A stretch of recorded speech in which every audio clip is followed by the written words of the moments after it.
días o buenas tardes. Quiero agradecerle a Nati y a Rodrigo personalmente esta invitación. Para mí es una gran alegría estar aquí en San, en México. Y bueno, ese es el título de mi charla. La idea es presentar primero algunas ideas que tienen que ver con este libro mío, La intimidad como espectáculo, del 2008. Y después vamos a abrir el debate para que circule aquí el diálogo con nosotros. Bueno, la intimidad como espectáculo, ¿no? ¿Cómo puede ser que la intimidad se transforme en espectáculo? ¿Escucha bien? ¿Sí? Ok. Bueno, es uno de los primeros conflictos que esto supone, ¿no? La terminología. ¿Cómo puede ser que la intimidad se haya transformado en espectáculo? Por eso hay una necesidad de nombrar las cosas de otra manera para saber que estamos hablando de otra cosa. No es exactamente lo mismo que se nombraba, que se designaba con esa palabra intimidad hace un tiempo atrás. En el momento que se transforma en espectáculo, probablemente no estamos más hablando de intimidad, sino de otra cosa. Y tal vez pueda ser útil entonces este neologismo, extimidad, ¿no? Para intentar nombrar el fenómeno. Y bueno, más allá de nombrarlo, tratar de entender a qué se refiere, ¿no? ¿Por qué esto está sucediendo y qué significa? Y para eso creo que tenemos que indagar un poquito en este concepto de intimidad, ¿no? Que se fue transformando, que se está transformando en extimidad. Bueno, la intimidad, ¿qué es eso?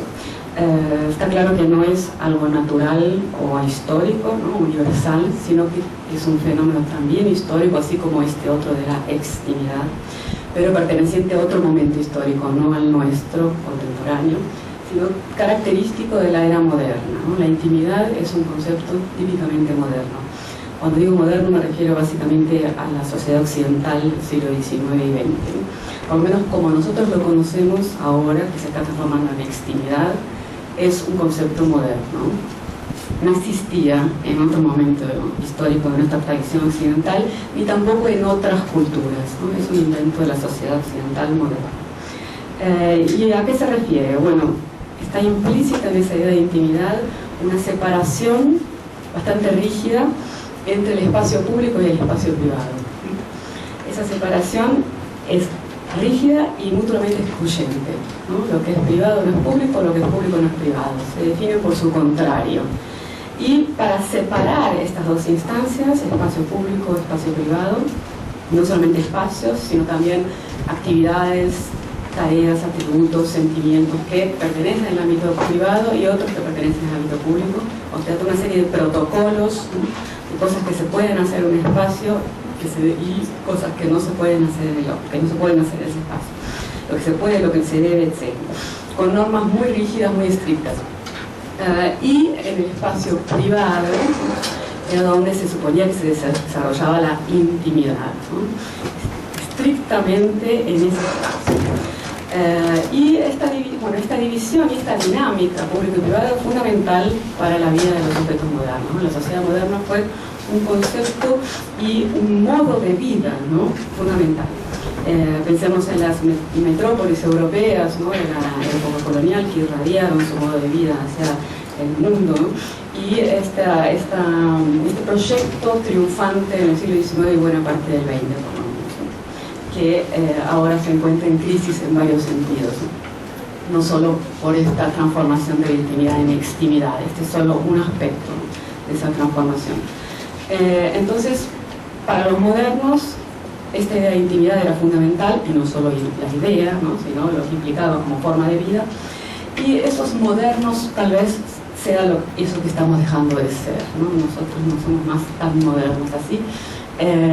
Por los avances de la globalización, en fin, lo que conocemos como sociedad contemporánea, ¿no? A falta de un término más preciso, por lo menos por ahora. Aunque claro que muchos autores usan otros términos para referirse a este momento contemporáneo con esta hipótesis de la transformación, ¿no? De la era moderna a la actual. Entonces tal vez el título de mi presentación podría ser más exactamente este, ¿no? El espectáculo de la extimidad, ya que de la intimidad habría una incongruencia y, ¿no? Una contradicción, una paradoja. Entonces el espectáculo de la extimidad y ese subtítulo, mostrarse como personaje, también me parece que es importante, y vamos hacia el final tocar esa cuestión también.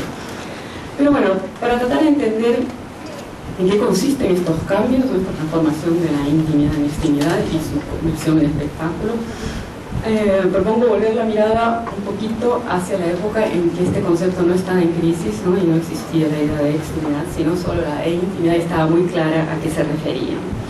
En la era moderna, entonces siglo XIX y buena parte del XX, sobre todo en la cultura europea, irradiando hacia el resto del mundo, con esa arrogancia universalista, ¿no?, de esa cultura tan particular, el espacio privado era un lugar definido por oposición al espacio público, en el cual cada sujeto podía aislarse, ¿no?, aislarse de ese espacio público, justamente. Aislarse en silencio y en soledad, ¿no? Por lo menos idealmente, ¿no?, cada sujeto tenía que tener derecho a eso, para ser un sujeto moderno. Y era necesario, para ser un sujeto moderno, poder aislarse con una cotidiana regularidad, ¿no?, para crear de ese modo las condiciones más adecuadas que llevarían a desarrollar un conjunto de actividades y de atributos que se creían de enorme importancia para cada individuo particular en esa cultura. Y justamente por eso no debían exponerse ante la mirada ajena, ¿no?, debían protegerse, ¿no? La idea de protección es fundamental para definir la intimidad.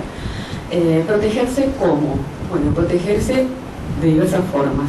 Las paredes son fundamentales, ¿no? El espacio público y el espacio privado se definen por paredes que delimitan uno del otro.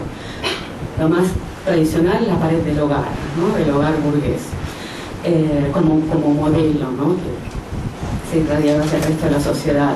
Entonces, paredes y también pudores, ¿no?, no solamente límites materiales, sino también morales y de costumbres, ¿no?, de creencias, etc.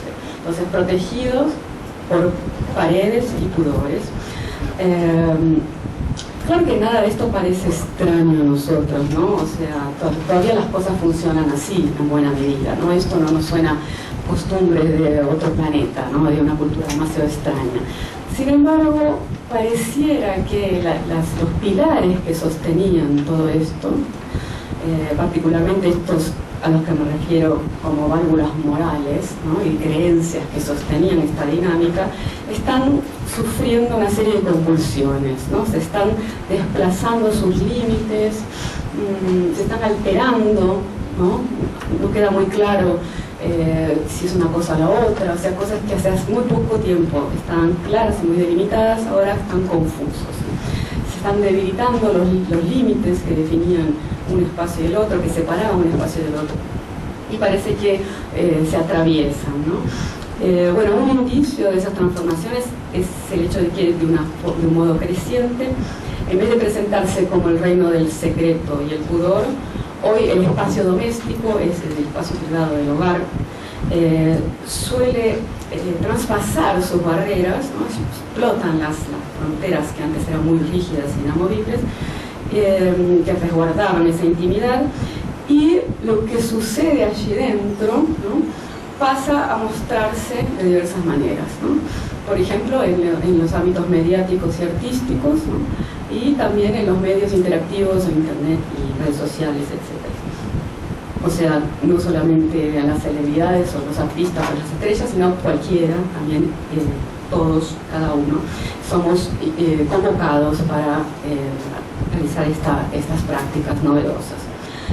Entonces, de los modos más diversos y por todas partes, también por una creciente variedad y una multiplicación de canales para hacer esto, ¿no?, y de posibilidades, con distinta también eficacia estética y política, ¿no? Hay prácticas que se encuadran dentro de esta tendencia y que tienen muy distinto valor, ¿no? O sea, yo estoy aquí juntando todo, prácticas artísticas, mediáticas, y sin hacer una evaluación estética o política, ¿no?, simplemente mostrando una tendencia sociocultural que es novedosa, que todavía es novedosa, ¿no? Y entonces, esto que antes se consideraba que tenía que permanecer dentro de los límites del espacio doméstico, la privacidad, y porque era definido como intimidad, de repente se transforma en una suerte de espectáculo éxtimo, ¿no? Para ponerle este nombre, para usar este neologismo que intenta nombrar algo que todavía es una novedad. Entonces, pareciera que este espacio, que antes tenía que ser preservado de todas las miradas ajenas, o de la enorme mayoría, ¿no? Porque es un espacio para la soledad del sujeto moderno, el individuo, y para unos pocos íntimos, ¿no? Aquellos que pertenecían al círculo íntimo de cada sujeto, con distinto grado también de intromisión, ¿no? Pero muy limitado. Ahora se transforma en una especie de teatro, ¿no? Ese espacio, o más que un teatro, una ventana, o que casi siempre tiene la forma de una pantalla, ¿no? Una pantalla electrónica, como las computadoras o los celulares, ¿no? Es la forma ideal de por lo menos hasta ahora, ¿no? La forma más acabada de esta interfase entre el espacio privado, donde se han desarrollado la intimidad de forma exclusiva, y el espacio público. Entonces esta interfase tiene la forma generalmente de una pantalla o una ventana, ¿no? Por casualidad que en Windows, ¿no? Se llama así. Y cada vez tenemos más, ¿no? Ventanas. Nos llevamos con nosotros a todas partes también pantallas, cámaras, ¿no? Entonces una suerte de ventana, de pantalla, donde cada uno de nosotros es convocado a exhibirse. Y exhibirse no de cualquier forma, ¿no? De la mejor forma posible, ¿no? Hacer una especie de curaduría de sí mismo, ¿no? La forma posible, ¿qué quiere decir?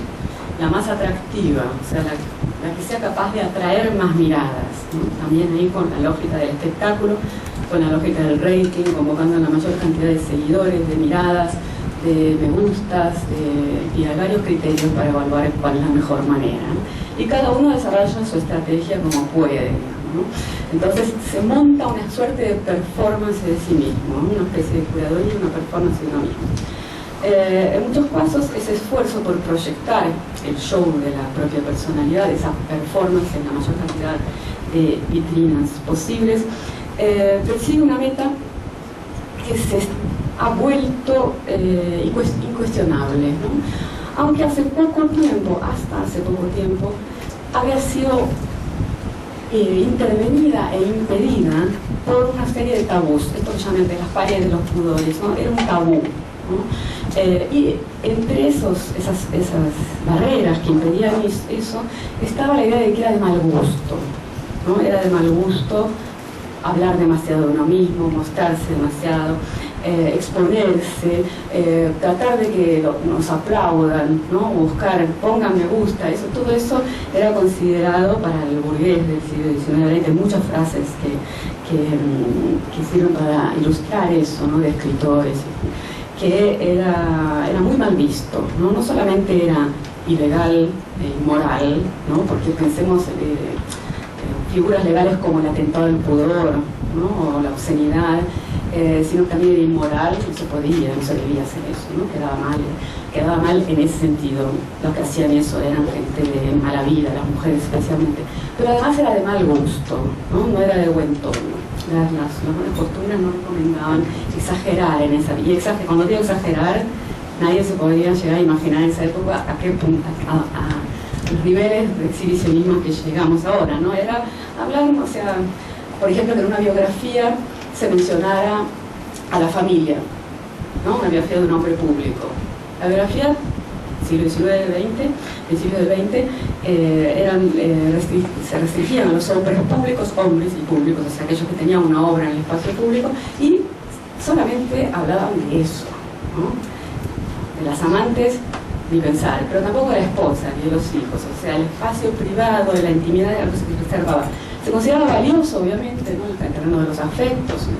Para el sujeto moderno eso es importante, pero menor, de alguna manera, ¿no? O sea, lo que importaba era la obra pública, y de eso es lo que se hablaba, de lo que se hablaba en público, y se mostraba. Entonces, muy distinto a estas posibilidades que tenemos ahora y que se multiplican cada vez más, como las redes sociales y estos canales para mostrarnos, ¿no? Que nosotros vean todas esas características que antes se consideraban íntimas, ¿no? Entonces, esta autopromoción que ahora se ha vuelto habitual, ¿no? Esta especie de show del show de la propia personalidad, está perdiendo la carga peyorativa que tenía, ¿no? Y está ganando legitimidad moral, ¿no? No es más de mal gusto, cada vez menos, todavía es un poco, ¿no? Hay que saber más o menos cómo hacerlo para que no sea, no ir un paso más allá de lo que todavía se puede, pero está avanzando muy rápidamente, ¿no? Algunas actitudes que se hubieran considerado de mal gusto todavía hace 2 o 3 años ya no son más. Y cada vez que se da un paso más lejos en esta exhibición de la intimidad, suele provocar una serie de escándalos, ¿no? Salen notas en los diarios, se hacen debates en las universidades y después se asimilan, ¿no? Y se transforman en algo más o menos común. Como por ejemplo, videos porno de las estrellas, de las celebridades, que pornos caseros, ¿no? Que de golpe salen, se filtran, como ya no se sabe más si se filtraron, si fue a propósito, ¿no? La primera vez que pasó algo así, que debe haber sido, no sé, hace 20 años tal vez, bueno, provocó toda una serie de debates, después se fue transformando en lo que es más habitual, ahora es como, bueno, noticia cotidiana, y ya saben, bueno, otro más que hizo esto para ser famoso. Otro ejemplo, videos de este mismo tipo que circulan en los colegios, de estudiantes de colegios secundarios de 12, 14 años. La primera vez que pasa esto, bueno, debate, reuniones con los padres, debates en los medios, tratar de, bueno, ¿qué se hace con esto? Después es como que, bueno, ya esto es algo que pasa, ¿no? Y uno se va habituando a eso. Entonces se va como ampliando, como si fuera ensanchando, ¿no? La esfera de lo mostrable y de lo decible, ¿no? Lo que se puede decir y mostrar se va ampliando. Bajo una especie de ideal de transparencia o de visibilidad total, ¿no? Se va avanzando sobre un terreno que antes se consideraba protegido por el pudor, el decoro, la discreción, ¿cierto? Entonces va perdiendo, no es que esto se haya liberado completamente, ¿no? Todavía se juzga a quien exagera en cierto autobombo, se dice eso, autopromoción, ¿no? O en ciertos avances así contra la moral vigente, pero nos vamos habituando, ¿no? Nos vamos habituando a que esto es más o menos normal, es, bueno, cosas que están sucediendo, forma parte de nuestra cultura. Y entonces cada vez que se da un nuevo paso hay cierto escándalo, incómodo, incomodidad, perplejidad, pero después nos acostumbramos y bueno, las cosas son así. Pero también todo muy rápido, ¿no? Son todos fenómenos prácticamente del siglo XXI. 15 años, máximo 20 años, y con una aceleración enorme en los últimos 5 años con el uso de los smartphones y la conexión 24 horas por día. Entonces como que se están generalizando estas dinámicas y aunque todavía causan cierta perplejidad, por ejemplo estamos acá intentando darle sentido a esto, ya nos habituamos, ¿no? Estamos como acostumbrados a que esto suceda. Sin embargo, todavía la distinción entre público, privado e íntimo, o sea, las definiciones de estas 3 instancias todavía tienen sentido para nosotros, ¿no? Y hay diferencia entre cada una de ellas, sabemos a qué nos referimos con cada una de ellas. Y las seguimos usando estas palabras, ¿no? Público, privado, íntimo. Aunque probablemente no estén denominando lo mismo que denominaban hace poco tiempo, ¿no? Y se están como moviendo los límites entre ellas. Otro fenómeno, los selfies, por ejemplo, ¿no? Tampoco existían hace 5 años, no existía la palabra, por lo tanto probablemente no existía el fenómeno. Sin embargo, y tal vez también era considerado algo como muy de mal gusto, si preguntamos en el siglo XIX, probablemente lo hubiera sido. Hasta hace poco tiempo todavía nos reímos un poco, bueno, es algo tan habitual y ya todos nos sacamos selfies, publicamos selfies, y es el tipo de imagen que más existe, ¿no? La imagen que más se produce. Aquí eso yo no resistí a poner aquí un chistecito que es, no es un chiste en realidad, es cierto, ¿no? Una noticia que circuló, es como está en portugués, pero deberían haber leído también ustedes acá, que los selfies, publicado a fines del año pasado, alguien hizo la cuenta, ¿no? Y que se llegó a la conclusión de que los selfies mataron más gente que los ataques de tiburones, ¿no? Durante 2015. ¿Qué significa esto? Bueno, 15 personas se murieron por ataques de tiburones, 20 se murieron sacándose selfies en lugares arriesgados, ¿no? O al borde de un precipicio, en la vía del tren, manejando, ¿no? El auto. cosas así. O sea, que tengan cuidado. Y de hecho hay acciones que ahora buscan, ¿no?, de hacer cuidado a los ciudadanos para que estas cosas no sucedan. Pero esto, claro, que el efecto que quiere provocar es este que estoy provocando ustedes también, como bueno, es gracioso, aunque muy gracioso no lo es si lo pensamos, ¿no? Eso es lo que sucede con el humor. Pero también alude un poco a la figura de Narciso, ¿no? El Narciso que se ahoga en el lago al ver su imagen, ¿no?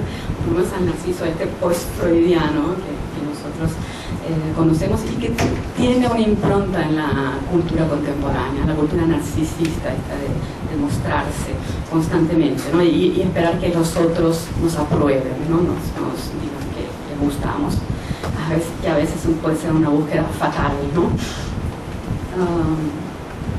Pero bueno, así como se va ensanchando, ¿no?, o ampliando el campo de lo que se puede decir y mostrar muy rápidamente, esa dilatación, ¿no?, comprende la dilatación del campo de lo visible y de lo mostrable, ¿no?, que lleva a la antigua intimidad a estar en el centro de la escena pública, comprende una serie de cambios importantes, ¿no?, cambios sobre los que me parece que vale la pena pensar, cambios importantes no solamente en nuestros modos de vida, sino sobre todo en las creencias y valores en los cuales se basan, ¿no?, que le damos sustento.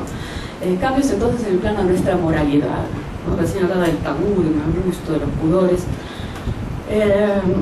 A veces pareciera que la barrera del pudor se derrumbó, ¿no? Ya no hay más moral, no hay más pudor. Podemos usar sinónimos de esta palabra: decoro, discreción, ¿qué más? Son todas palabras muy anticuadas, ¿no? Suenan como del siglo XIX, ¿no? Recato, ahí hay otra, más antigua todavía, recatada. Bueno, en su época de mayor prestigio, o sea, cuando la intimidad todavía era intimidad y se protegía con luego estas murallas físicas simbolizadas por la pared del hogar. Además de la pared del hogar, podemos pensar en las puertas, la ventana, la persiana, las cortinas, las llaves, los cerrojos, ¿no? Toda una serie de dispositivos físicos cuyo objetivo era proteger la intimidad y que también abrían y cerraban el tránsito entre un espacio y el otro. Pero sobre todo lo cerraban, ¿no? Cerraduras, llaves, cerrojos, las cortinas, la persiana. Y por otro lado, esas otras válvulas morales, ¿no? El decoro, la discreción, el pudor, que eran hasta más fuertes, ¿no?, más sólidas que las paredes, en el sentido más eficaces, ¿no? Porque también la condena por atravesarlas era más severa, ¿no? Por transgredir, ¿no?, transgredir las barreras del pudor, del decoro. Claro que ya en el siglo XIX y XX también había muchas resistencias y transgresiones a estos valores, ¿no? Eran hegemónicos, pero siempre hubo luchas y desafíos a estos valores que encarnan a la moral burguesa, ¿no? Eso que se conoce como la moral burguesa, la ética protestante, que hegemónica durante el siglo XIX y XX en esa cultura europea, en la sociedad industrial. Pero operaban todos ellos como mecanismos de control muy eficaces, ¿no? Mecanismos de control consensuales, ¿no? Hegemónicos, pero muy eficaces, ¿no?, para controlar lo que se podía hacer y lo que no se podía hacer. Entonces esos protocolos, ¿no?, muy claros discernían muy bien lo que se podía hacer en el espacio público y lo que se podía hacer en el espacio privado y prohibían del mismo modo lo que no se podía hacer. Bueno, nada de eso funciona ahora de la misma manera, ¿no? Y esto es lo que provoca la perplejidad que nos lleva a pensar, bueno, ¿qué extremidad es esa y por qué llegamos aquí, ¿no? ¿Por qué está sucediendo esto? Como también suele siempre preguntarse, especialmente en los medios de comunicación, ¿no?, el periodismo, bueno, ¿esto es bueno o malo?, ¿no? ¿O qué tiene de bueno o de malo? ¿Cómo hacemos para potenciar lo bueno o lo malo? Bueno, probablemente sea tan bueno como malo, y en todo caso tal vez no sea la pregunta más adecuada, sino tratar de entender por qué, ¿no? ¿Cuál es el sentido de que las cosas se hayan cambiado en esta dirección? ¿Y qué podemos hacer con eso también? Me parece otra pregunta importante. Bueno, de tratar de diagnosticar qué es lo que está pasando exactamente, o de la mejor manera posible, ¿no?, convocando diversas voces, y una vez diagnosticado, pensar, bueno, cuáles son las posibilidades que se abren y las que se cierran ante esto y qué podemos hacer. Ahí voy a mostrar algunos ejemplos muy rápidamente de este tipo de avances, ¿no?, sobre los límites, traspasamiento de los límites de lo que se consideraba antes privado y público, y la intimidad en ese tránsito.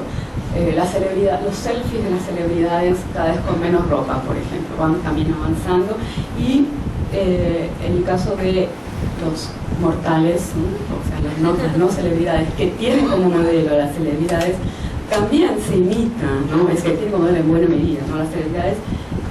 Los selfies, ¿no?, que se han popularizado tanto, y este subgénero del sexting, ¿no?, que es un selfie sin ropa, digamos así, que también transita de un modo muy peculiar entre lo privado y lo público. Por ejemplo, estas imágenes que ustedes ven ahí, yo las tomé todas de internet, y es difícil saber cuáles fueron hechas para hacer que siguiese en internet y cuáles fueron para el ámbito privado, para mostrarle al novio o para ver uno mismo, narciso, ¿ves? Y pues bueno, para internet, y están acá ahora.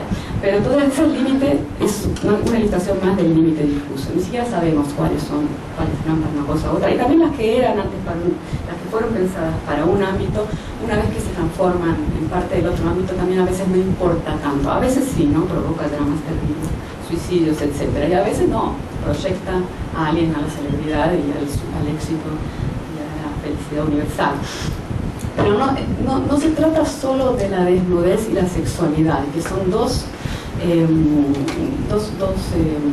ingredientes, digamos así, innegables de la antigua intimidad, ¿no? La desnudez y la sexualidad pertenecían a la intimidad, en la moral burguesa, y por lo tanto el ámbito en el cual debían desarrollarse, mostrarse y tener su lugar era el ámbito privado, o nichos muy específicos, ¿no?, como el prostíbulo, el burdel y la pornografía, ¿no?, pero muy específicos, medio ocultos, ¿no?, y muy cuidados, ¿no?, con muchos códigos.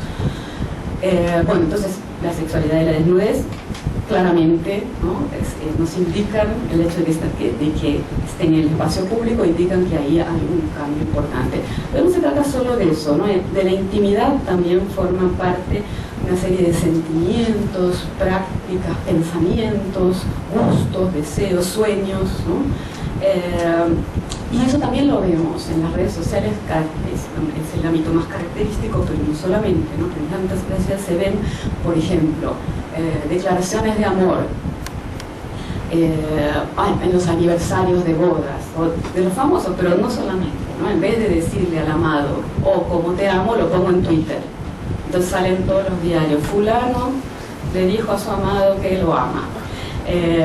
Duelos por separaciones o por muertes de seres queridos también se canalizan por estos espacios, ¿no? Eran todas situaciones estrictamente limitadas a lo íntimo y por lo tanto a lo privado, ¿no? Solamente se procesaban en ese espacio y con esas reglas del juego. Todo esto está siendo ahora canalizado también en estas interfaces hacia lo público, se vuelven públicos, ¿no? Y todo esto también suscita perplejidad, ¿no? A pesar de la sexualidad y la desnudez parecen lo que llama más la atención, pero también estos afectos, ¿no?, que se vuelven públicos también llama la atención. Entonces podríamos decir que todo esto nos lleva a conceptualizar esto, ¿no?, usando términos que sean lo más adecuados posibles, y tal vez la idea de performance, ¿no?, está utilizando mucho para pensar estas cosas, estas cuestiones, pueda ser útil, ¿no? La vida real es convocada ¿a qué? A mostrarse, ¿no? Bueno, a performar, podríamos decir, capaz que es una palabra que con su ambigüedad, ¿no?, o sea, con las características negativas que esa ambigüedad puede tener, pero también con las positivas, ¿no?, permite nombrar esto. Porque también huye a la distinción entre verdad y mentira, ficción y realidad, ¿no? Es performar, ¿no? Se realiza en escena, se realiza en la visibilidad, es convocada cada vez más a realizar aspectos que antes se realizaban en lo privado porque se consideraban íntimos, ahora se realizan en la visibilidad, ¿no? Esto tiene mucho que ver con aquello que Guy Debord hace 50 años denominó la sociedad del espectáculo, ¿no? Una forma de un modo de vida atravesado por las imágenes, ¿no? Y que lleva a mostrarse, lleva a relacionarnos con nosotros, con los demás, por medio de imágenes, y enaltece las apariencias, ¿no? Sobre las antiguas esencias sin diferenciar una de las otras, ¿no? Y esto es importante, ¿no? No es que las apariencias son más importantes que las esencias, sino que deja de existir la diferencia entre una y otra. Por eso la idea de performance es importante, es interesante, y la de personaje, como vamos a ver después. Bueno, si pensamos nuevamente en las paredes, ¿no? Las paredes físicas, que por lo menos en esa sociedad del siglo XIX y XX funcionaban con tanta eficacia para separar un ámbito del otro, y que todavía existen, ¿cierto? Aquí tenemos estas paredes que más o menos están ahí en pie, ¿no? Y nuestras casas también. Todavía nuestras paredes separan muy claramente el ámbito público del privado, ¿cierto? Incluso, bueno, para poder desempeñar esa utilidad, separar el espacio privado del público, los ladrillos, ¿no? Y el concreto de las paredes, así como las persianas, las puertas, las ventanas, tienen que ser macizos y opacos, ¿cierto? Tienen que separar, tienen que poder cumplir esa función, tienen esa capacidad de separar por ser sólidos, opacos. Los cortinados también, las puertas, acá tenemos cortinas, tenemos todos los ejemplos, ¿no?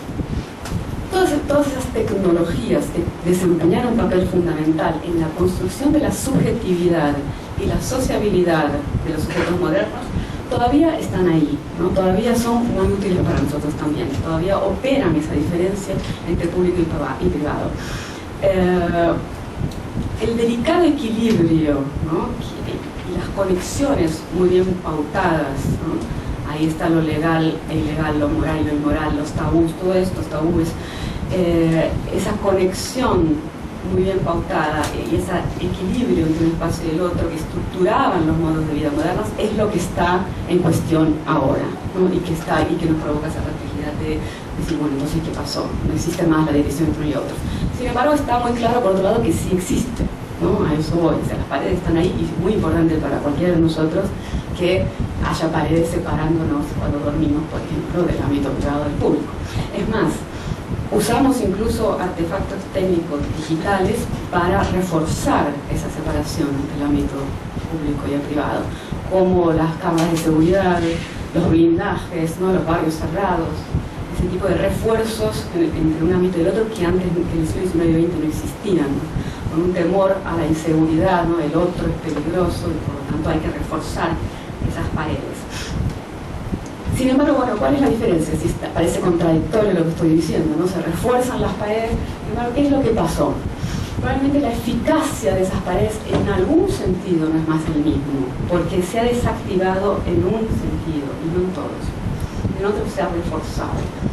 Veamos estas imágenes. ¿Cómo funciona la pared en estas imágenes del siglo XIX-XX, moderno, de intimidad? ¿Cómo está funcionando la pared acá, en estas imágenes más cercanas a nosotros, que podrían ser acá, por ejemplo? Él está haciendo exactamente eso. Ni siquiera me escucha porque está disperso, porque justamente está huyendo por las redes de las paredes. Es algo que, bueno, en este caso es él, perdón, ¿no? Pero todos, así como los selfies, todos lo hemos hecho alguna vez y cada vez lo hacemos más, ¿no? Y eso es lo que me interesa pensar con ustedes y llevarlo a discusión. Todo bien, está liberado, puede ser así. Bueno, estás tuiteando lo que estoy diciendo.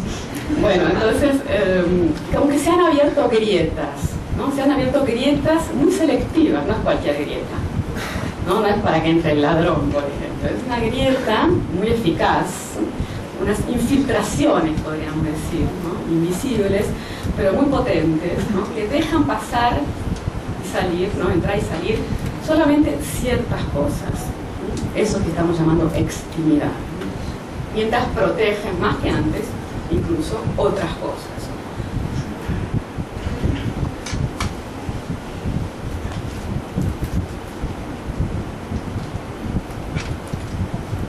Podríamos hacer una rapidísima genealogía de esto, ¿no? De estos procesos. Estas imágenes que ustedes ven acá son vintage, ¿no? De computadoras vintage, que son las webcams, que también es una tecnología que tiene tal vez 15 o 20 años como máximo, que cuando uno quería usar Skype o alguna de estas, cuando empezaron a aparecer estos redes, ¿no?, que permitían hablar, atravesar las paredes del hogar, compraba el dispositivo y lo anexaba a la computadora y lo usaba solamente cuando quería, ¿no? Y cuando no estaba usando para hablar con alguien o para mostrar lo que sucede dentro de casa a otros, lo sacaba de la computadora. Bueno, en poquísimo tiempo esos dispositivos se embutieron en las computadoras, en todas las computadoras. Por ejemplo, esta tiene, bueno, todas tienen. Yo creo que ahora, si uno quisiera hacer este experimento bizarro de comprar una computadora sin cámara, probablemente no podría, ¿no? Primero que, bueno, ¿cómo alguien quiere comprar una computadora? ¿Por qué a alguien se le ocurriría semejante cosa? Y segundo, probablemente es imposible, ¿no? Y además todos tenemos una computadora que llevamos con nosotros en todas partes, que tiene esa cámara y esa pantalla y que permite proyectar la propia imagen. Pero esto fue muy novedoso cuando apareció, ¿no? Me permitía atravesar las paredes del hogar mostrando la propia imagen, proyectando, ¿no?, la intimidad, ¿no?, hacia afuera, y a su vez en la pantalla podía aparecer aquellos que otros proyectaban desde el interior de sus hogares.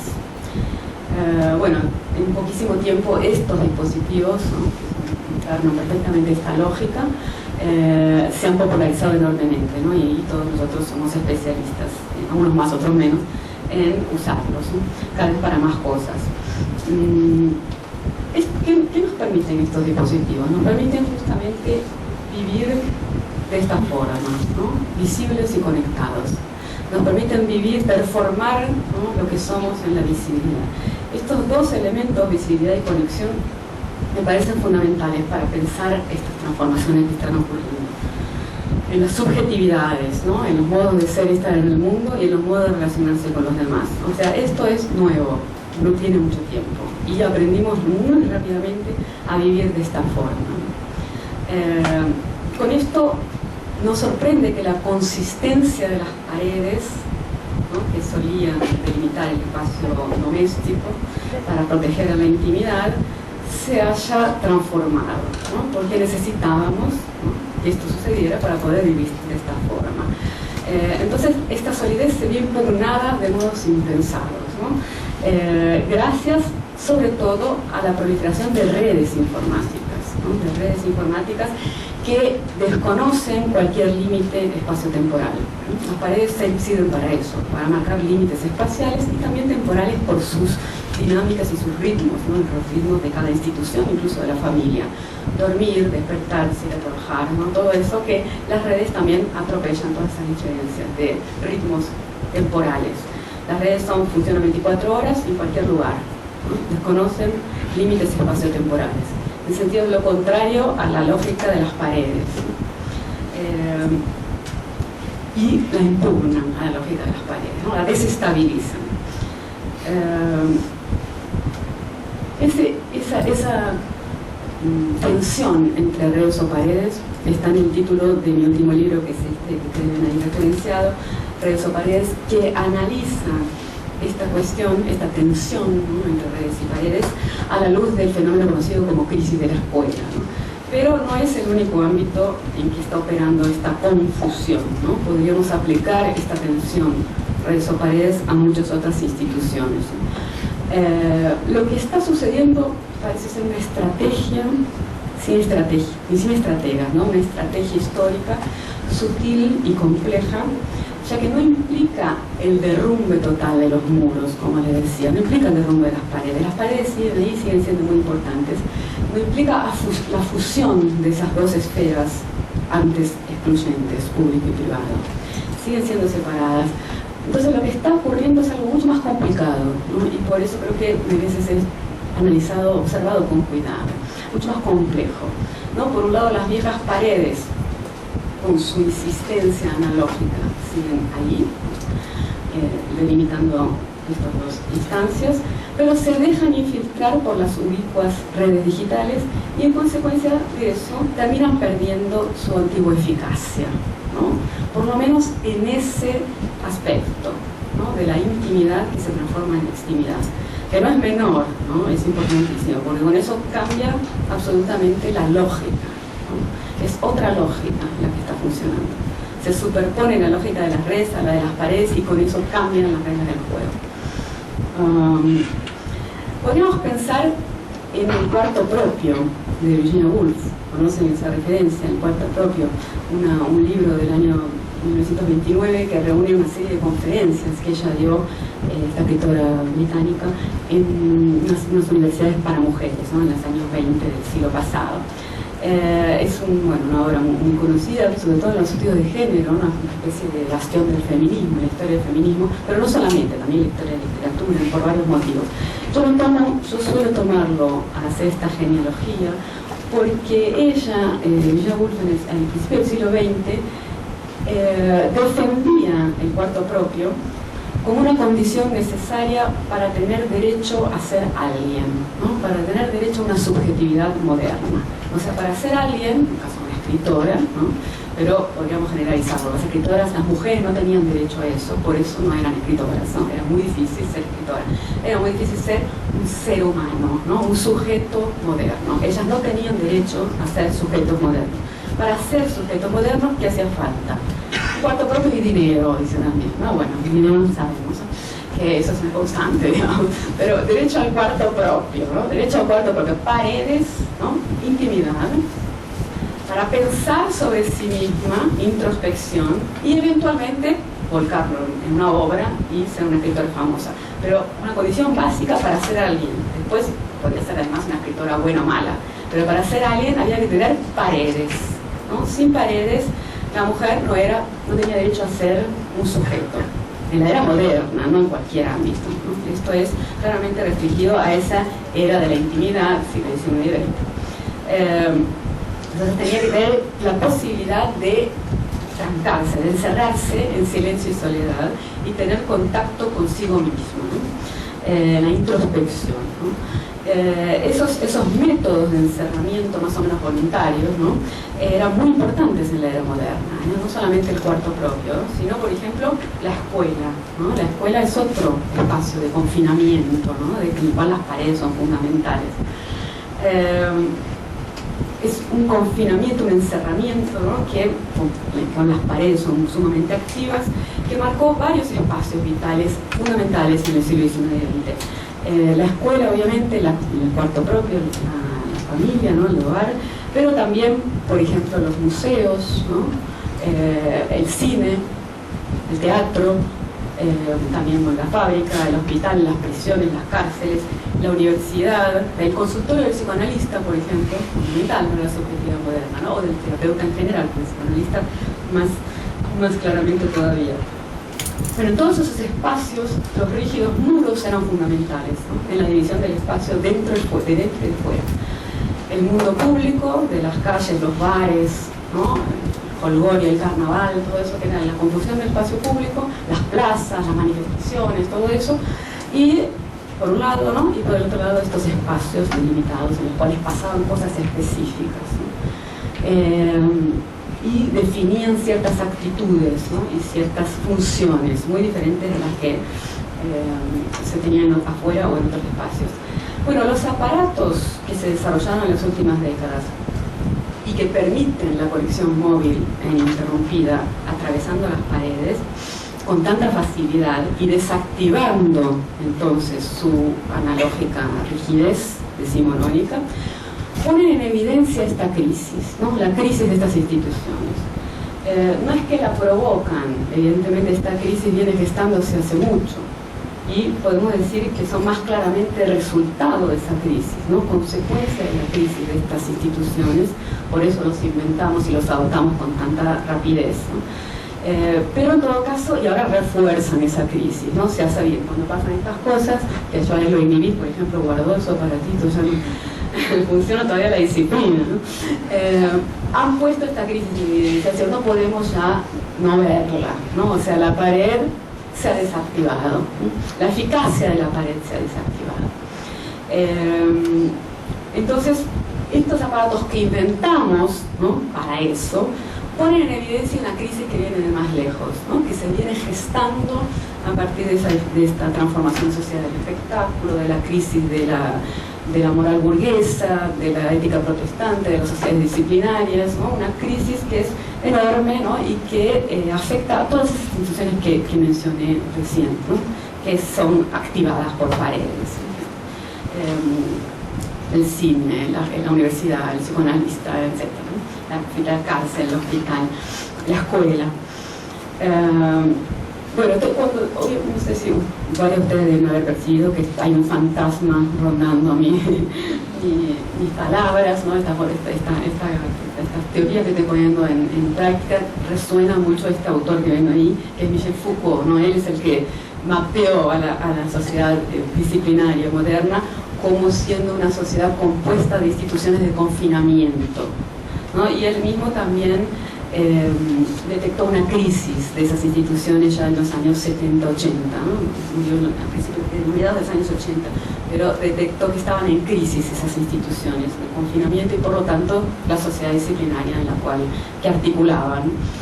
Y Gilles Deleuze, un compañero de él también, filósofo francés, murió a principios de los años 90. En el año 90 escribió este pequeño texto, Postdata sobre la sociedad de control, intentando también sistematizar, ¿no? Esta nueva sociedad que se fue gestando a partir de la crisis de la sociedad disciplinaria y de las instituciones de confinamiento. Él lo llamó sociedades de control, ¿no?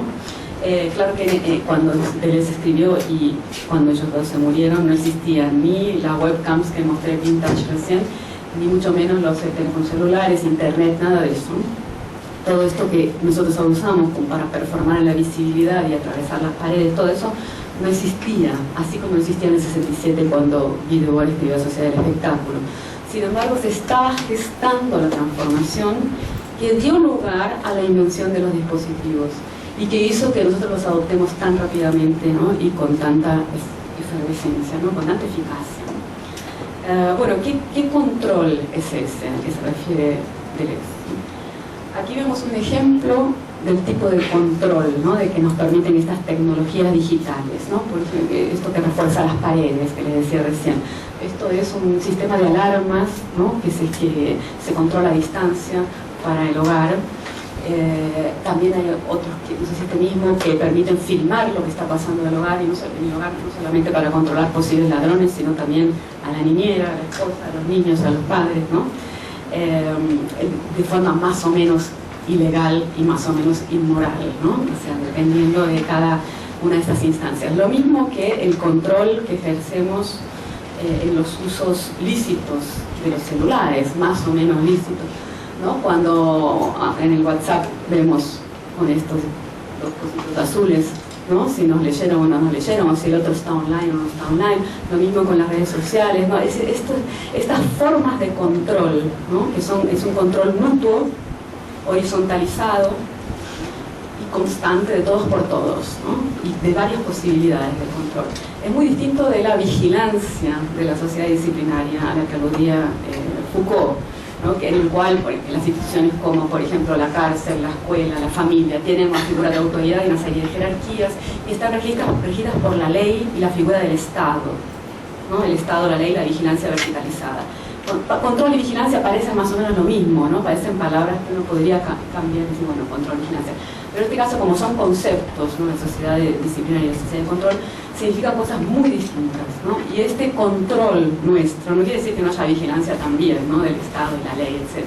Sin embargo, este control que se implantó entre nosotros parece mucho más eficaz para definir nuestra subjetividad y nuestra forma en que nos relacionamos con nosotros mismos, con los demás y con el mundo. Entonces aquí ven cómo parece contradictorio el blindaje de las paredes y la dispersión público y privado usando dispositivos digitales y lo que sucede, ¿no? Con la extimidad y esa desactivación de las paredes. Parece contradictorio porque por un lado refuerzan y por el otro permiten las grietas y la infiltración, ¿cierto? ¿Me siguen? ¿Tanto bien? Parece contradictorio, sin embargo es la misma lógica. ¿Ven? O sea, es el control y es algo que es muy distinto a la lógica de las paredes y la lógica de la vigilancia. Solo que una se sobrepone a la otra, o sea, tenemos los problemas de los dos. Es una época así, es muy rica la nuestra, porque es una transición probablemente, no sabemos eso, y están superpuestas las dos lógicas. Por ejemplo, cuando yo le dije a él, están usando las redes. Bueno, funcionó la disciplina, ¿no? Yo aquí, la profesora, conferencista, humillo, le hago bullying al alumno de la primera fila y funcionó súper bien. Ustedes deberían ver, nunca más tocó el celular. Entonces son las dos lógicas, la lógica de las paredes, que todavía más o menos funciona, no digo que funcione muy bien, ¿no? Pero más o menos funciona, y la lógica de las redes, que funciona muy bien, y él me va a hacer bullying a mí apenas pueda. Entonces la lógica de este control con las redes, que es mucho más eficaz, el bullying debe ser muchísimo más eficaz que el mío, evidentemente, porque el mío va a quedar acá en estas paredes, anticuado, decimonónico, antipática, verticalista, etcétera, y el de él va a ser mucho más eficaz.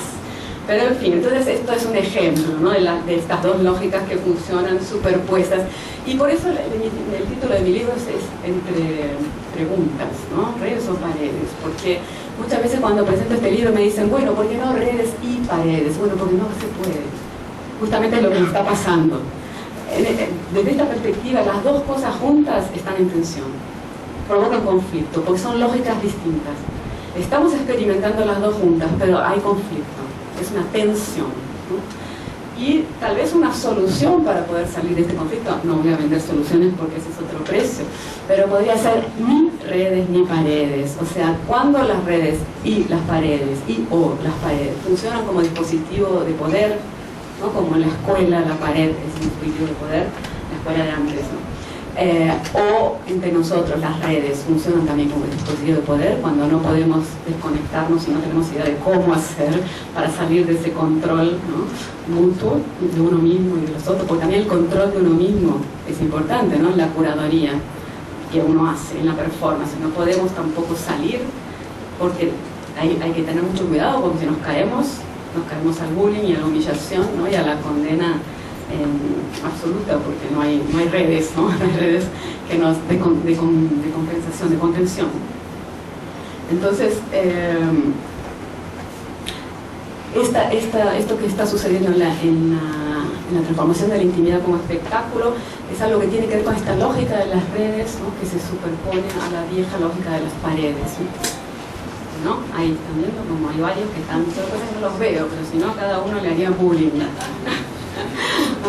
Tiene que poner la culpa de ustedes, como antes. Antes funcionaba la culpa justamente en el Estado, la jerarquía, no era solamente la ley, ¿no? La culpa era muy útil, porque cuando la ley no podía aplicarse a cada uno, porque bueno, es muy difícil estar todo el tiempo controlando, la culpa hacía su trabajo. Está mal lo que estoy haciendo, ¿no? Yo sé que está mal, no debería estar haciendo esto. Bueno, eso también se ha desactivado, ¿no? Y es mucho más eficaz la vergüenza. Por ejemplo, en él no funcionó la culpa, es pura vergüenza. O sin vergüenza, más todavía. Bueno, basta, para el bullying, no va a ser bullying. Creo que podemos ir cerrando, ¿no? Pues la idea era más o menos esto, ¿no? Que van cambiando, ¿no? Van cambiando las formas de vida a partir de propuestas de mundo, ¿no? Proyectos de mundo, como era el proyecto moderno, un proyecto súper ambicioso, ¿no? Violento en varios sentidos, libertador en muchos también. Pensemos en la Revolución Francesa, ¿no? Libertad, igualdad, fraternidad, las revoluciones de las colonias, ¿no? Libertadoras, pero también opresor en muchos otros sentidos, ¿no? La lógica de las paredes ilustra eso, ¿no? También es opresora. Y muchos otros componentes del proyecto moderno muestran esa falencia, ¿no? En ese sentido de coartar ciertas libertades, ¿no? Y después de las revueltas, de las rebeliones de los años 60 y 70, eso quedó bastante claro, ¿no? La crisis de esa propuesta de mundo. Lo que no está muy claro es cuál es esta otra propuesta, ¿no? Que está en vigor ahora. Entonces tenemos la sociedad del espectáculo, tenemos la sociedad del control, capitalismo tardío, los tiempos hipermodernos, en fin, la sociedad de la extimidad. Hay varias tentativas, ¿no? de mapear o darle sentido a esta nueva sociedad, o esta nueva forma de organización. Esto es otra moral, también otras creencias que están en la base de nuestras prácticas, ¿no? Pero bueno, parece claro que vamos cambiando, ¿no? O sea, los cuerpos y las subjetividades no son universales y estáticos, ¿no? Son históricos y van cambiando, y no solamente se vuelven compatibles con ciertas tecnologías, como por ejemplo esto que nosotros podemos volvimos compatibles con los dispositivos digitales en poquísimo tiempo, no solamente en la parte estrictamente física, ¿no?, de saber manejarlos y en esa alfabetización, sino también nuestras vidas se van volviendo sutilmente compatibles con la propuesta de estos aparatos, ¿no? O sea, con esto que hay en la tercera línea y con los modos de vida que estos aparatos nos proponen, con las formas de relacionarnos con los demás, ¿no?, que vienen implícitas o sugeridas, estimuladas por estos aparatos. Entonces no son solamente los aparatos, no es que cayó del cielo el WhatsApp y bueno, hizo una especie de éxito bomba aquí en la planeta Tierra. Lo inventamos porque tenía sentido, ¿no?, y por eso se adoptó con tanta facilidad, y en esa adopción también fuimos aprendiendo el modo WhatsApp de vivir, ¿no?, el modo WhatsApp de relacionarnos con los demás y con el mundo, que tiene una serie de valores embutidos ahí, como la inmediatez, la velocidad, la no división entre días, noche, días de trabajo o de ocio, en fin, y disparar a un montón de gente en la misma frase mientras estamos caminando, y los selfies que nos matan y esas cosas. Entonces, bueno, son formas de vida, ¿no?, que vienen propuestas por este tipo de dispositivos. Y por último, solo para cerrar, así como, bueno, otros cuerpos, por decirlo, no eran compatibles con otras tecnologías, ¿no?, por ejemplo, estos dispositivos analógicos con los cuales estamos volviéndonos cada vez menos compatibles. El libro impreso también, y la propuesta de relación con el tiempo y el espacio que traían esos dispositivos, ¿no?, es muy distinta a la que nos proponen estos otros. La relación con el tiempo y el espacio, con nosotros mismos y con los demás, ¿no?, estos modos visibles y conectados de vivir ahora. Lo último que les quería decir es esto, ¿no? Otro ingrediente de esta transformación que me parece fundamental es lo que algunos autores llaman la crisis de la interioridad, ¿no? Es algo muy complejo que solamente lo voy a mencionar para que les quede ahí con inquietud a los que les interesa. Está desarrollado en mi libro. Este autor que está citado aquí, Benilton Becerra Jr., fue incluso un psicoanalista brasileño que fue un orientador de uno de los doctorados que yo hice. Es uno de los autores que trabaja esta cuestión, ¿no?, la crisis de la interioridad. La interioridad como ese espacio denso, oculto, invisible, ¿no?, que se consideraba el centro, el núcleo de la subjetividad moderna, ¿no?, lo esencial es invisible a los ojos, lo que importa es la belleza interior, todas esas frases que remiten a una esencia invisible y más verdadera que las apariencias, y también con cierta estabilidad, ¿no?, con cierta estabilidad y relativamente fija, ¿no? No se podía cambiar, sino no se debía tampoco cambiar. Otro autor es David Brisman, que es un sociólogo norteamericano de los años 50, fue uno de los primeros en identificar este fenómeno, y él usa estos términos, ¿no?, un carácter introdirigido, que sería el de las generaciones hasta los años 50, 60, y orientado hacia adentro, ¿no?, esta interioridad, hacia una personalidad alter dirigida, que sería lo de los jóvenes que empezaron a detentar estos modos de vida, sobre todo en las grandes ciudades de Estados Unidos, pero después irradiaron también el resto del mundo, la sociedad del espectáculo, etc., como personalidades alter dirigidas o orientadas hacia los otros. Bueno, estos autores están ahí referenciados para quien quiera profundizar, pero la selfie sería un ejemplo de esto, ¿no?, una subjetividad alter dirigida, o sea, orientada hacia los otros, ¿no?, a la necesidad de que el otro confirme que existo, ¿no? Todos esos ejemplos que vimos también, ¿no?, estas paredes que albergan, hospedan una subjetividad introdirigida, orientada hacia dentro de sí mismo, con todas esas tecnologías de la interiorización, como el libro impreso, el diario íntimo, las cartas, y en las otras imágenes nosotros, ¿no?, alter dirigidos, ¿no?, por esa, viviendo en la visibilidad y la conexión permanente. Aquí hay una cita de este autor, Benilton Becerra Jr., que describe esta subjetividad post-crisis de la interioridad. Dice: nuevas técnicas de sí, nuevos juegos de verdad, nuevas reglas de construcción de las narrativas del yo, que organizan una subjetividad fuertemente anclada, al contrario de la subjetividad intimista del homo psicológico, ¿no?, de ese interiorizado, anclada entonces en la exterioridad visible de la imagen corporal y en la observación y el disfrute de sensaciones físicas, ¿no? Esto post años 60 y 70, ¿no?, otra subjetividad. Entonces dice la imagen corporal, y ahí tenemos como ilustración el culto al cuerpo, ¿no?, como un fenómeno contemporáneo que tiene que ver también con esta alter dirección, ¿no?, una crisis de interioridad y una transformación en otra forma, ¿no?, de construirse a sí mismo, la imagen corporal muy importante, pero no solo la imagen corporal, sino también los comportamientos visibles, ¿no? La mirada del otro, alter dirigido, ¿no? La verdad emana de la mirada del otro, mucho más que de dentro de uno mismo, de la esencia de cada uno. La mirada del otro tiene la capacidad de definir quién soy y de decir cuánto valgo.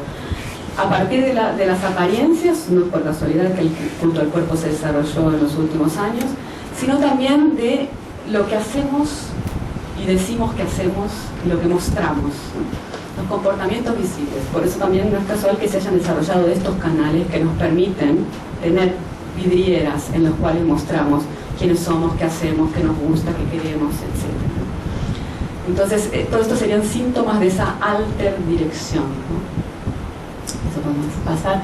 Y por eso el subtítulo de la charla, que es mostrarse como personaje. Me parece que así como la palabra performance sirve para pensar esto, la idea de personaje también puede servir, pero un personaje que no es definido por ser de mentira, ¿no? No es definido por esa oposición verdad, mentira, ficción, realidad.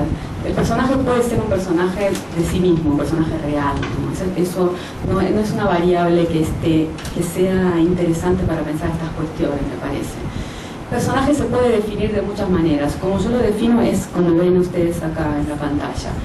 Alguien que siempre tiene testigos, alguien que está siempre a la vista.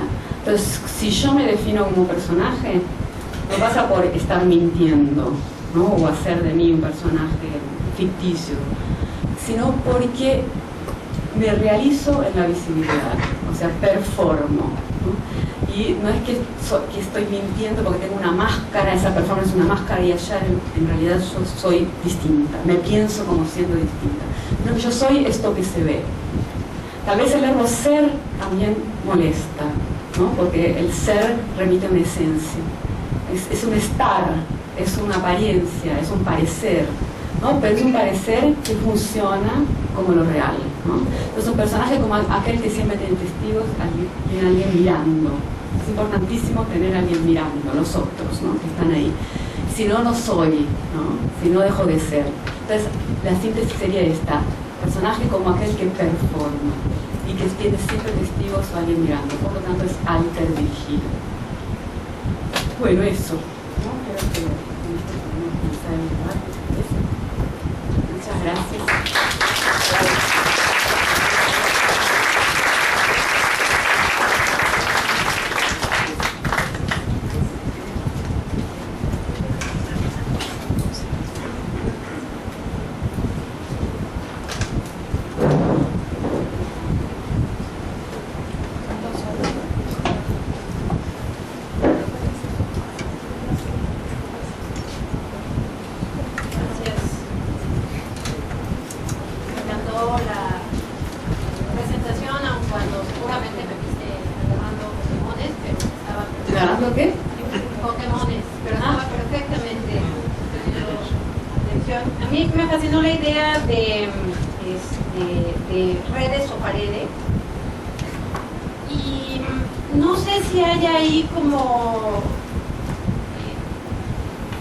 Como que se extrema la declaración de redes o paredes, pero estoy pensando en paredes que reprimen.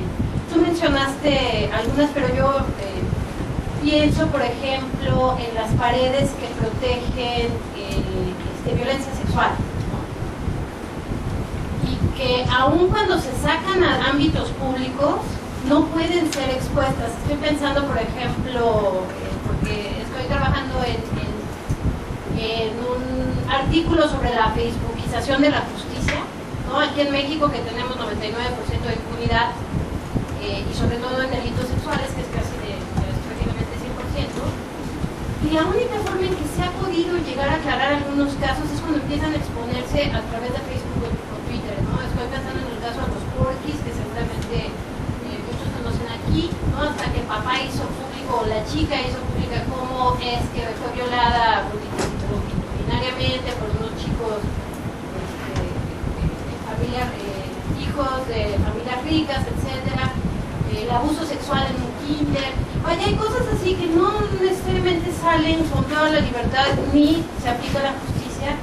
el que se derriben las paredes de la intimidad en actos sexuales ilícitos, arropados por la justicia y la impunidad, tienen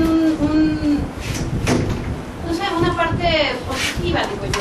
No sé si el derrumbe de todas las paredes es algo que debemos lamentar, pero bueno, eso es como una pregunta. Queda claro que tú estás enfocada al selfie, pero... No, bueno, especialista en selfie.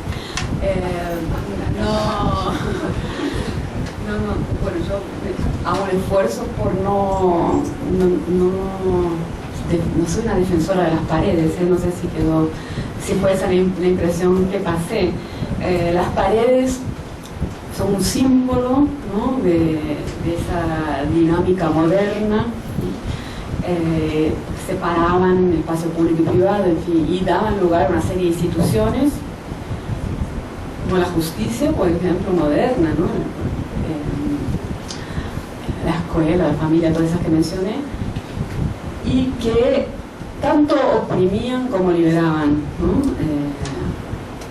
Pero con una lógica peculiar, que es esa de la era moderna. Las redes probablemente tengan esa misma capacidad, ¿no?, de liberar y oprimir. Y el vocabulario quizás no sea ese, porque es un vocabulario muy moderno ese, ¿no?, el de liberar y oprimir. Pero nos permiten ampliar nuestras posibilidades existenciales, ¿no?, las redes, eso es obvio o no.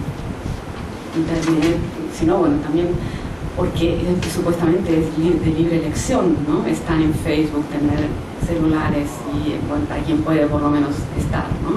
Y quien puede comprarlos, ¿no? O quien puede robarlos, aunque sea, ¿no? Quien puede estar sintonizado con eso, con esas, porque también hay que tener no solo el aparato, sino también la capacidad de usarlo, ¿no? Una alfabetización, etcétera, que está generalizándose, pero obviamente todavía, no sé si es la palabra, pero hay muchas diferencias operando ahí, porque también es un mercado, la lógica del mercado estaría absolutamente presente, así como la del Estado está presente en la lógica de las paredes.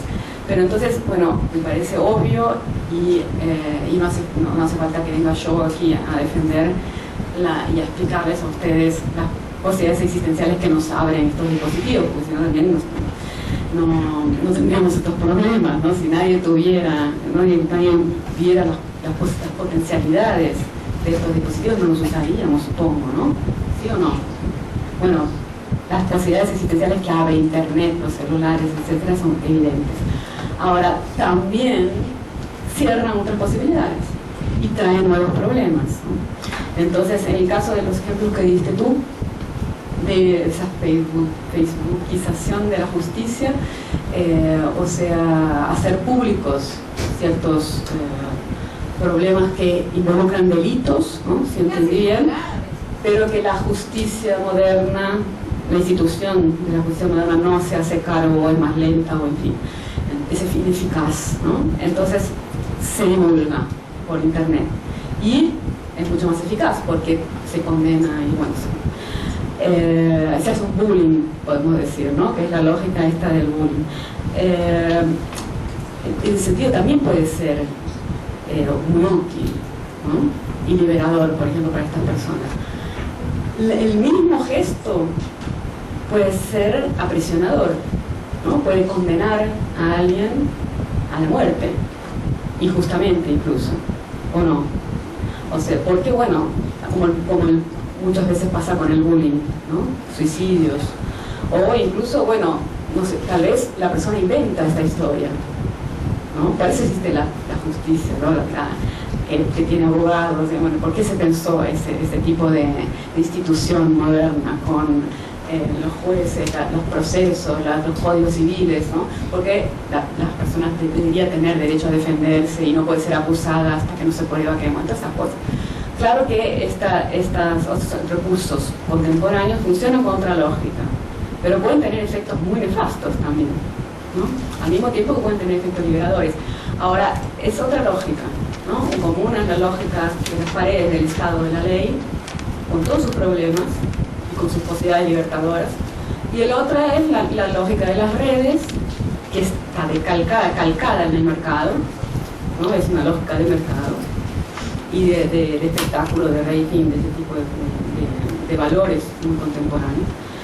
Y en vez de la ley, lo que está funcionando ahí es la oferta y la demanda, la visibilidad, ¿no? O sea, es otra dinámica muy distinta. Y yo no trato de evitar el reduccionismo de decir esto era mejor o peor, es mejor o es peor, incluso porque tampoco se trata de defender la pared con todos los problemas que tiene, que son obvios, ¿no? Para nosotros sobre todo, estamos en el siglo XXI, no es por casualidad que esa lógica está en crisis, ¿no? Por todos los problemas que tiene. Y es una conquista, está en crisis también, no solamente un problema, ¿no? Sino una conquista política, por ejemplo. Pero no solamente, ¿no? Entonces me parece que es un reduccionismo decir si una cosa es mejor que la otra, no se llega muy lejos con eso. Y por otro lado, bueno, lo que tenemos es esto, son la lógica de las redes superponiéndose a las paredes, y creo que lo más interesante es la pregunta es ¿qué hacemos con esto? ¿No? ¿Cómo podemos hacer con esto? ¿Qué podemos hacer con esto que potencie nuestras posibilidades existenciales en vez de limitarlas?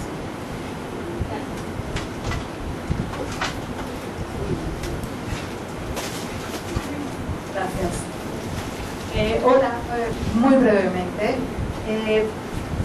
Pensando en estos cambios que se han acelerado a partir de este siglo XXI, que parece que no van a parar, ¿no? Y la existencia de un nuevo orden de interacción social que es más digital, es un orden de interacción sociodigital, que así como las paredes no desaparecen, tampoco desaparece el orden de interacción cara a cara, digamos, con el que hemos vivido, ¿no?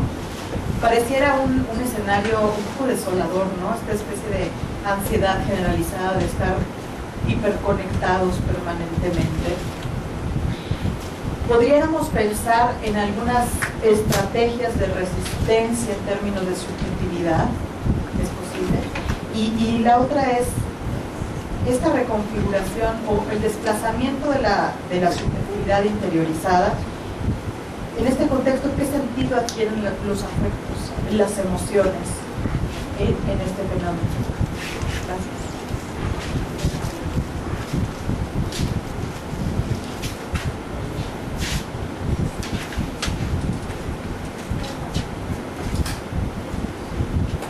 Bueno, muchas gracias. Me gustaría comentar algo, recuperando un poco lo de su texto anterior, del hombre posorgánico, para entender, no sé, como me quedan algunas dudas, o para entender cómo esta dualidad o esta contrariedad entre las paredes y pues la otra parte, ¿no? De la digitalización.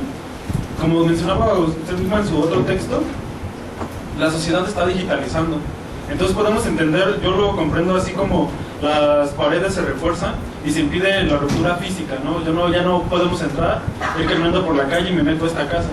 Si quiero entrar a esta casa o interiorizarme ahí, recurro a la digitalización, ¿no? Agarro mi teléfono y a través de las imágenes. Entonces también ahí está este concepto que habrá que recuperar de cuando el concepto se vuelve un negocio, también nosotros, ¿no? Nosotros somos un agente digital, somos imagen, somos meramente información, como pues justamente en el libro anterior. Entonces yo creo que ahí como que permea esta posibilidad de las grietas en los mismos muros. Yo como agente digital, como mera información, ya no como agente físico, atravesarlo, ponerme ahí y desde ahí no, o sea, plantearnos como unas nuevas posibilidades, ¿no? Y meternos como estas cuestiones fáusticas de la tecnología y hasta qué límites nuestro cuerpo se va transformando. Y me plantea a mí una pregunta, ¿no? ¿Habrá que temer a estas nuevas tecnologías? Y si existe algún tipo de como sistema de poder un tanto inconsciente, o sea, ya no hay un eje de poder, como decía Marx, ¿no? El proletario y el burgués. Si el proletario se une y vence al burgués, la estructura social se transforma. Frente a este ya sistema contemporáneo de la sociedad, donde existen muchos ejes de poder o muchas burbujas de poder, yo me podré plantear, ¿existe alguna inconsciencia de los mismos ejercicios de poder que permean toda esta situación?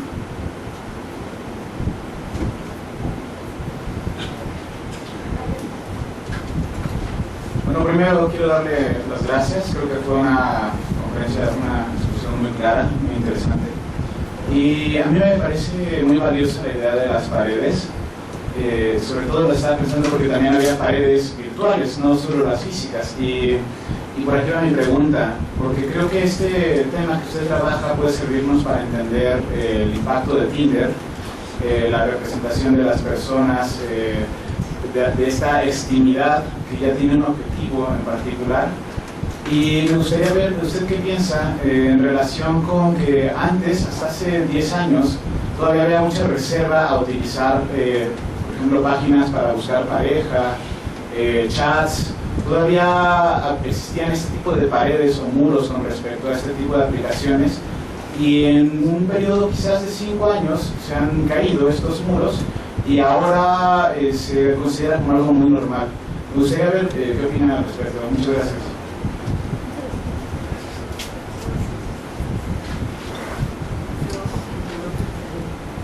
Bueno, muchas gracias por las preguntas.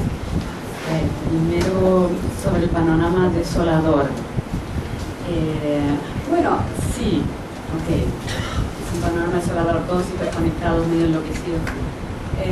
Pero el panorama del siglo XIX también podría haber sido muy desolador, ¿no? En otros sentidos. Claro que lo que más nos interesa es el presente, ¿no? O sea, a nosotros nos interesa qué pasa ahora. Y evidentemente no vivimos el mejor de los mundos posibles, ¿no? Creo que por lo menos si estamos acá no tenemos alguna sospecha sobre eso. Sin embargo,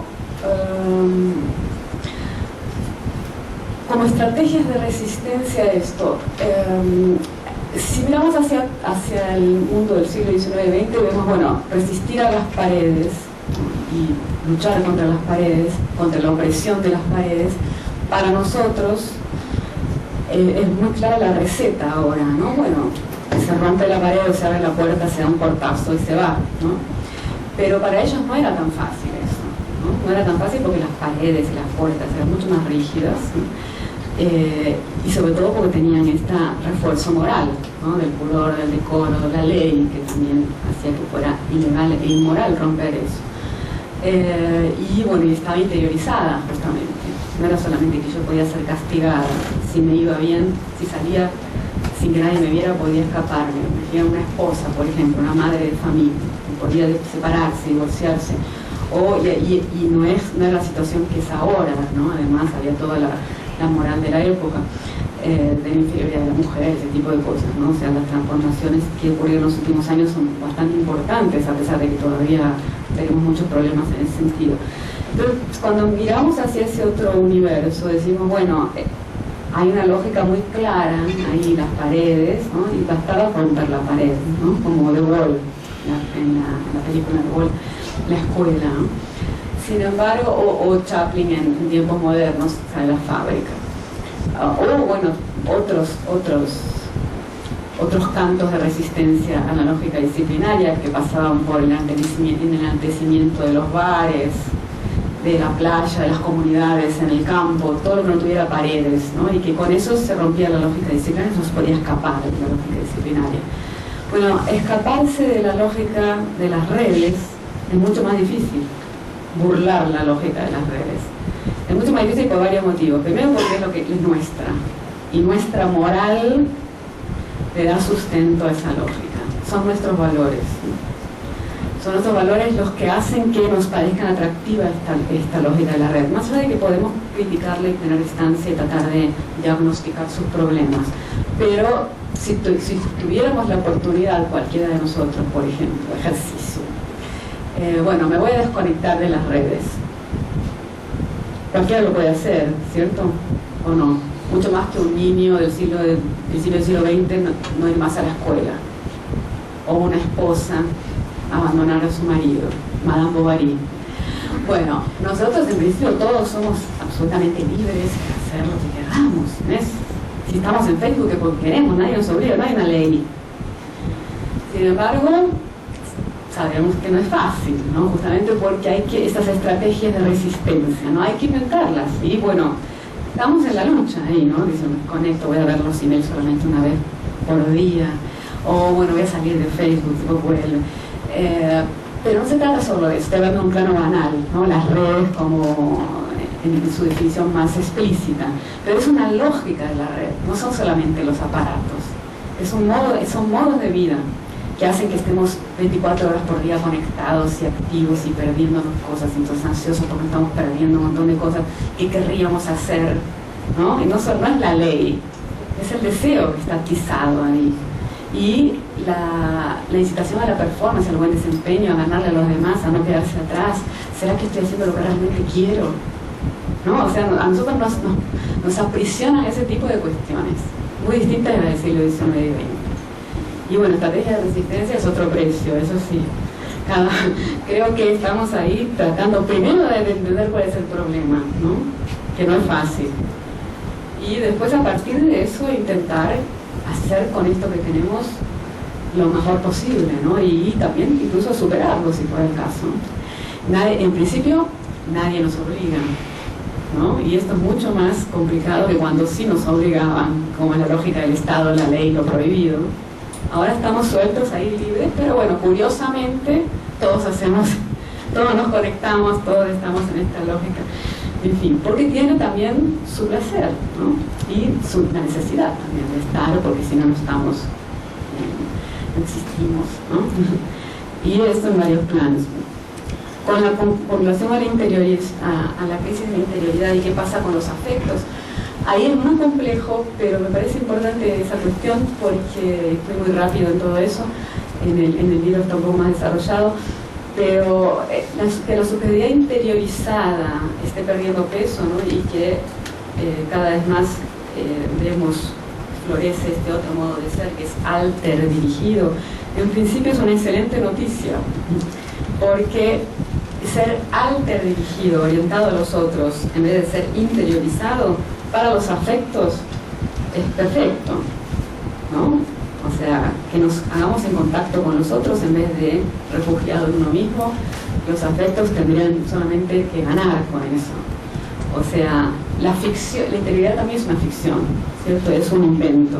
Esa interioridad laica moderna es una forma de pensar al sujeto, el individuo moderno, que otras culturas no pusieron en práctica. Por ejemplo, los aztecas no tenían interioridad, que sepamos.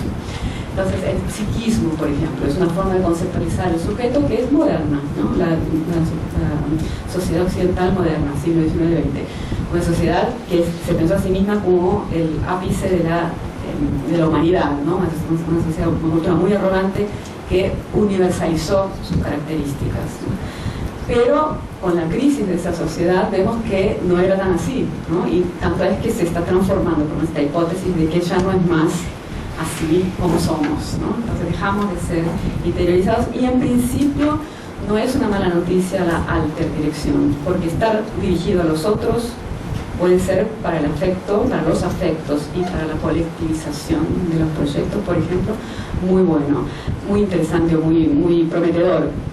El problema es que junto con esta alterdirección, bienvenida al principio, porque la interioridad fue muy criticada por las artes, la filosofía, la política a lo largo del siglo XX, con la culpa y todos los problemas que trae embutidos la interioridad.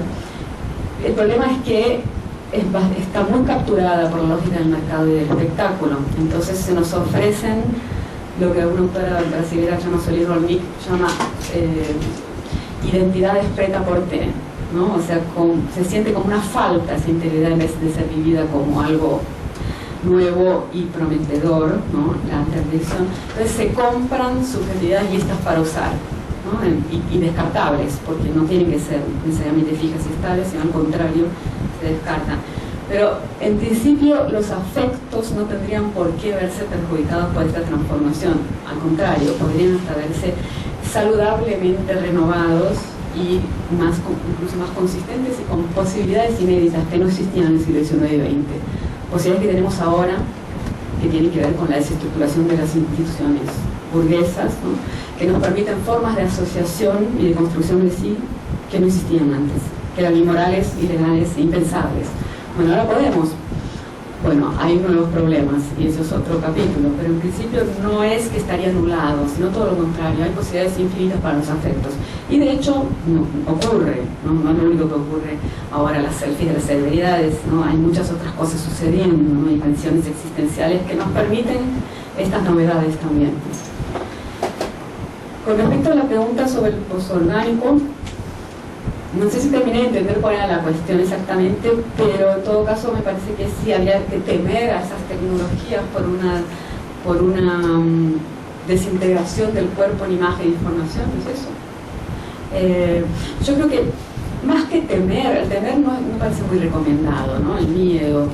Me parece que sí, bueno, cierto cuidado, por lo menos no abrazarlas acríticamente, ¿no? Las tecnologías. Por ejemplo, después está la pregunta sobre Tinder específicamente, pero yo uso el WhatsApp, también se podría llamar Facebook, en fin. Creo que es muy saludable, ¿no? Preguntarnos cuál es el modo de vida que nos proponen estas tecnologías. ¿Qué me está ofreciendo Facebook o WhatsApp? ¿Qué me está enseñando? ¿Cuál es el modo de vida que me ofrece? Y que estoy comprando, y que todos compramos, ¿no? Algunos más, otros menos. Entonces, tener ese distanciamiento crítico, más que temer, ¿no? O sea, tener un distanciamiento crítico y pensar, bueno, ¿qué viene junto con este dispositivo? O sea, en el momento que yo decido comprarme un celular con pantalla, cámara y conexión a internet, bueno, ¿cuál es el modo de vida que me está vendiendo, que estoy comprando junto con este dispositivo? Ya eso creo que ayuda un montón, ¿no? O sea, tener ese distanciamiento crítico y por lo menos tener esa perspectiva de qué es, ¿viste? Aquella slide que decía modos de vida, subjetividades compatibles con ciertas tecnologías y con los modos de vida que ellos proponen, sugieren y estimulan, ¿no? Porque las tecnologías no son neutras, ¿no? Son históricas, son creadas en el seno de determinado proyecto de vida del mundo. Entonces ellos proponen ciertas cosas, ¿no? Proponen, por ejemplo, los mensajitos de WhatsApp son cortos, son inmediatos, requieren una respuesta también instantánea, ¿no? Es distinto a la propuesta de relación consigo mismo, con los demás y con el mundo que proponían las cartas, por ejemplo, o el teléfono, o la conversación cara a cara, o en fin, muchas otras posibilidades que podemos pensar. Todos ellos, el teléfono también nos propone una forma de vida, ¿no? En las cartas, ninguna de esas tecnologías, ninguna tecnología es inocente, y ninguna es neutra, todas son históricas y todas proponen formas de vida. Claro que uno puede apropiárselas y usarlas de diversas maneras, pero no de cualquier manera. Pueden escribir en busca del tiempo perdido en el WhatsApp y van a ver si es posible, ¿no?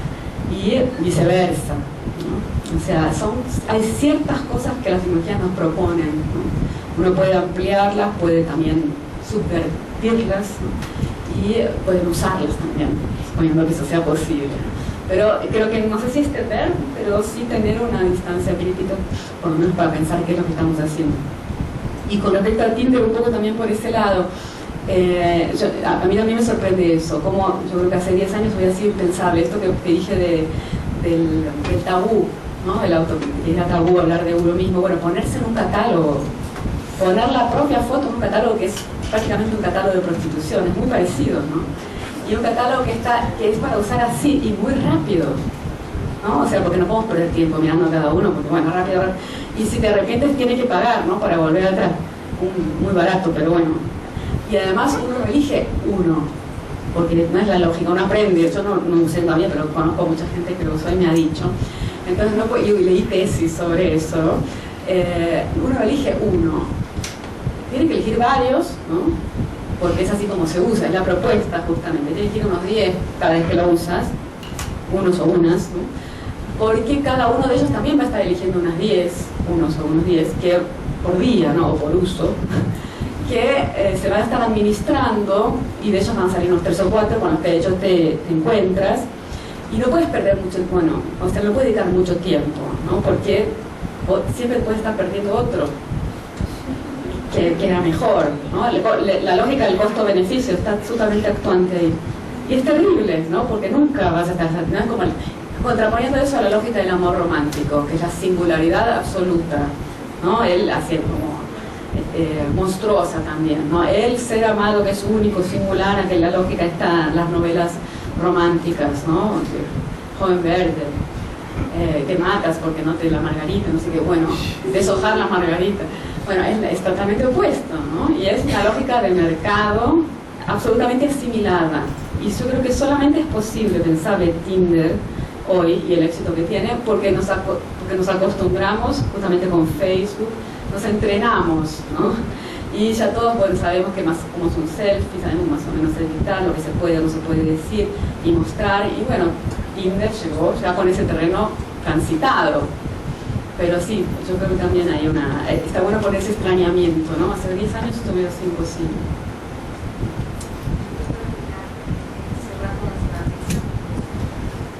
Muchísimas gracias por la